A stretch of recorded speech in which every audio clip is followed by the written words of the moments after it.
Tonight we have a treat especial.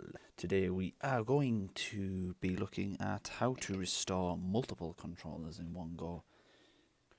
We could use the same techniques we use for one controller, where we do everything manually with effectively toothbrushes and getting in the grooves and doing everything manually, but I'll pretend that there's a lot more controllers to do and we'll do them in bulk. So for the most part, the steps to take are exactly the same. We still need to take them apart, and we still need to do the sticky metal foil. If you haven't seen that, we'll put a link. I'll put a link somewhere to take you there to watch that one. But for now, we'll take these apart and we'll separate the bits, and then we'll look at cleaning these using the ultrasonic cleaner that I have set up in the basement. Fancy.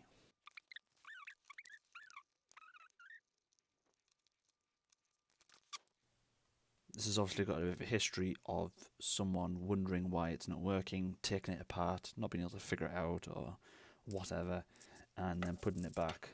They appear to have only put back 3 screws for whatever reason. Maybe they've destroyed the other ones or lost them or whatever, but at the end of the day we have 3 screws to put back in this controller, 3 out of 6. Fortunately, I have a collection of screws here we'll be able to steal from for the time being to get this together. So there's 2 different types of thread that you'll see on these ones, much larger than the other. In this instance we only have 3 of these thin ones, but fortunately you see I've got a tray of different sizes screws here, so we'll be able to steal some of those for now. In your controllers, if you are short of screws, you're probably going to either buy replacement screws or, like the person before me, strategically place them so at least it feels fairly rigid in your hands. I can't quite figure out actually why they've taken this one apart previously. Someone's taken it apart. Maybe they just stole the screws, or why this one maybe is not showing as why this one was sold as faulty. It's actually looking really pristine inside. All the contact pads are looking really clean, really shiny. The entire board is really clean. No, that's it. Really, it's absolutely perfectly clean, that one. Although this one's got quite a smooth D-pad, and if we take a look at these alpha keys, yeah, I mean they're actually got quite a bit of texture left on them. This has had quite light usage in its past. So we can take these keys out, buttons, whatever. Take these buttons out. We'll deal with them in a minute. And see by the markings on the mold that it was made in November of 1992. Like I say, this controller is actually fairly clean. You'll probably get away with just wiping this one down, but the order that I've received is for 2, and this one's quite rare to see them just come out there. I've got a bag of them to do, and I used to do them in bulk and then stock up on clean controllers ready to sell, but it's actually really quite boring to do them in bulk, so I now more do them on demand. In this instance, someone bought one yesterday and I've only got to do them today, so I really should do at least a few of them, keep a few of them in stock, ready to go, so I don't have to delay to send them. This controller is a bit dirty. I don't know if you can make that out. It is a bit dirtier, but overall it's in pretty good condition. Strain relief is in good condition. It's not split. The wire is not split, and this end is equally viable. You see quite a lot of the time. This end, you might find that pieces of the strain relief are missing, and I think that's just due to either wear and tear, or people sat there biting the strain relief or just picking at it. If you get that where this is sort of hanging off, what I would recommend you do is take a pair of snips. I haven't got the other ones on me at the moment, but Side cutters will get in there, or maybe just get a little sharp knife and just cut off the sharp bits and just smooth it off there, and you get away with it. It's fine. So I'm going to take this one apart as well, and we'll take it from there. This one seems to have all of its screws, as dirty as they are. If we can just about see chunks of fluff in this one. Delicious.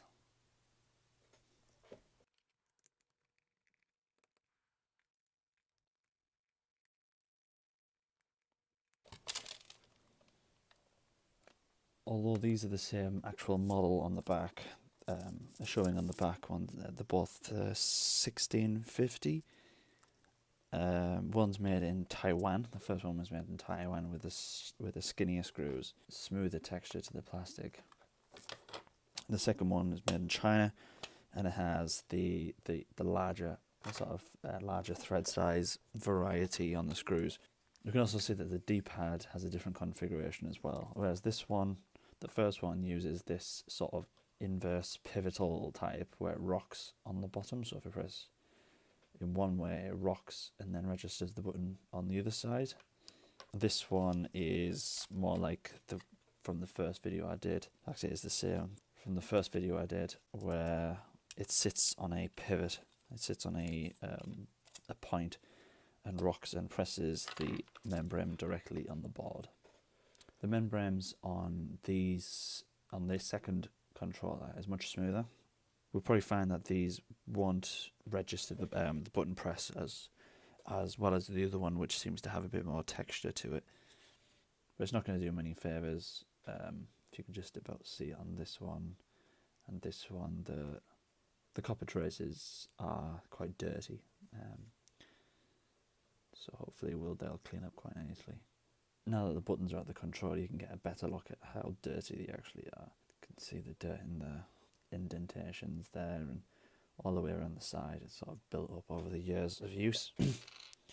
This start button as well. I don't know if that'll show up on camera, but it's quite dirty as well. It should be grey. Hopefully you can tell the difference there between the two of them. It doesn't really help that this is a standard energy saving bulb in this lamp, so it makes everything look a bit yellow, to be honest, a bit of a yellow tint. So usually at this stage we would start wielding this toothbrush and cleaning fluids to get in the grooves. We could do that in this case because really one of them is hardly to touch, but for the sake of educational purposes, I will fire up the ultrasonic cleaner. I'll give you a few tips on that while we're there. What we're going to do is I'm actually going to throw everything in. Ultrasonic cleaning is not particularly effective on rubbery parts. I assume they absorb the vibrations or something, but it doesn't do a great deal on there. I think the hot soapy water will do most of the cleaning on there for us. Let's take to the cleaner. Let's take to the basement. We're now down in the basement. The hot tap upstairs is running to get it nice and warm, so we're going to bring down some hot water. We're going to fill this up probably about a third, half, something like that. We'll fire it up, get the water soaped up and heated up, and we'll fire it away. For this case, for this circumstance of doing two controllers, it's a bit of a pain in the ass. It's not going to save that much time or effort really, but if you're doing more, you're doing 5, 10, whatever, you're doing them in batches, this is going to save you many hours to invest in something like this. And this is a 10-litre unit, so you can get quite a bit in here. When you're doing batches in this, the best thing to do is put in the minimum amount of water as possible, and to make the batches as small as you can really. So you want to maybe get 1, 2, maybe 3 shells in here, or a few buttons or whatever as well, so that it just has less, that way it shares the ultrasonic energy vibrations or whatever amongst fewer items. So that if you cram this full and bring the water right up to the rim, you're going to find that it's not going to actually make that much difference, because all this water is going to be absorbing the energy of the modules that are underneath this.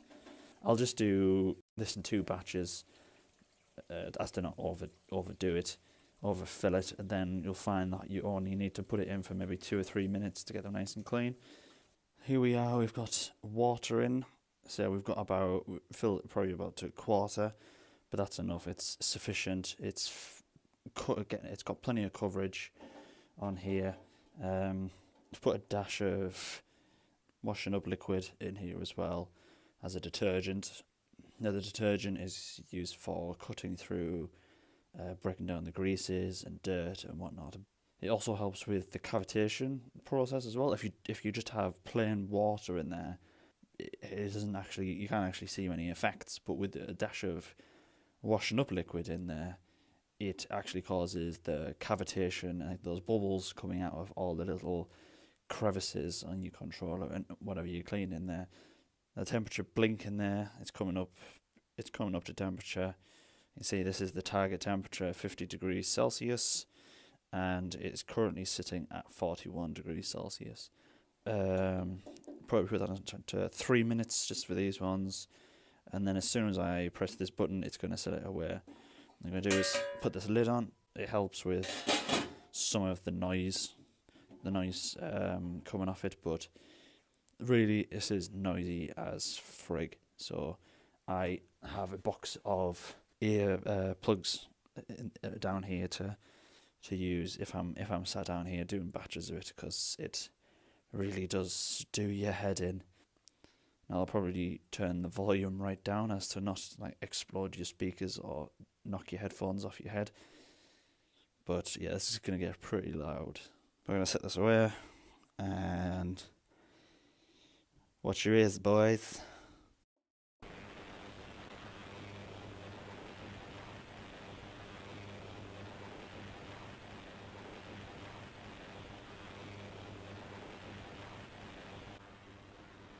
And we're done. So we take off the lid and see that plenty of bubbles have picked up there. It's pretty hot. You imagine it's nearly 50 degrees. It's quite deceiving when you first see this because it's wet, and the wet look really does hint, like, sort of deceive you on how clean these are. Rather than just letting these stand, I'll take a cloth to dry them off, and that also helps if there's any sort of residue left on the sides or wherever. It just helps rub it off just while it's damp and it's soaked.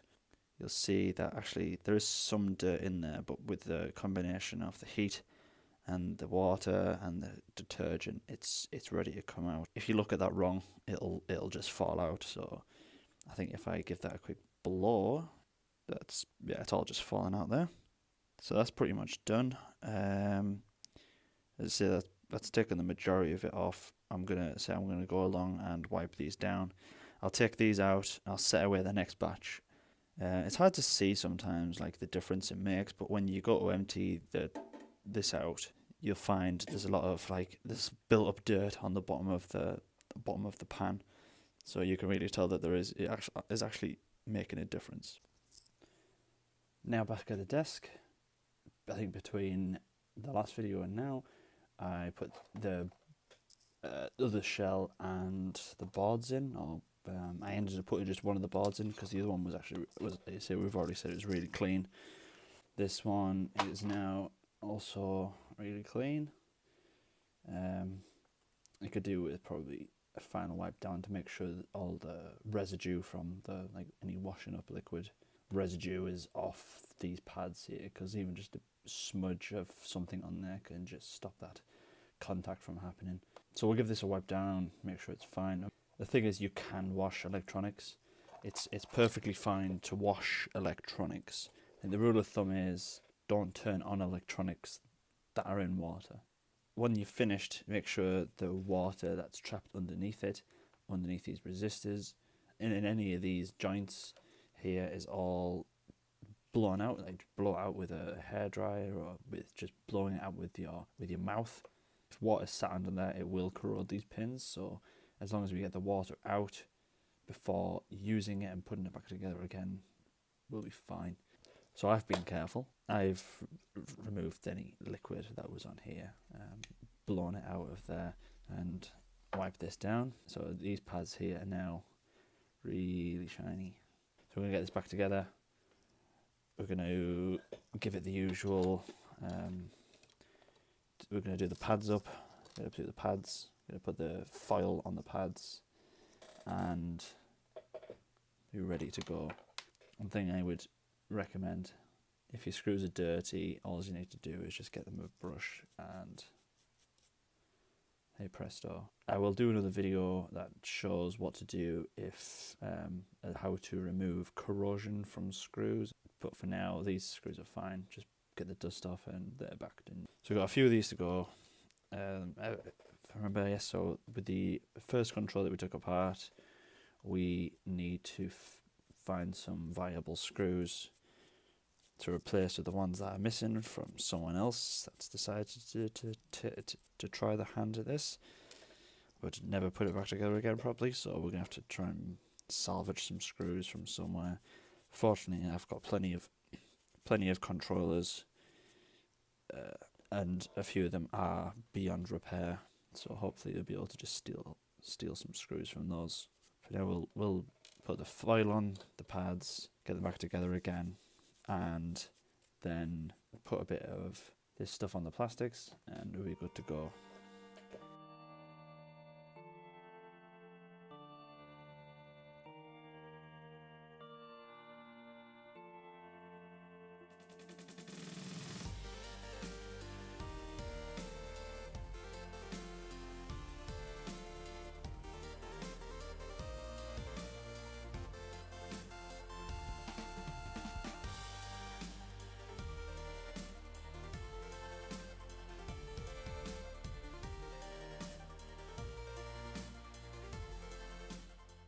Now we've cut forward in time.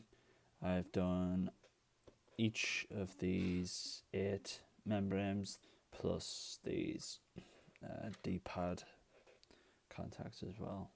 What I'm going to do is I'm just going to put the controllers back together. I'm sure you can figure out how that's done. Then what we're going to do is I'm going to put a smidge of that on, like I did in the previous video. I won't bother showing it again. We've been through it already, and we'll be back after I've done that. The controls are now back together again.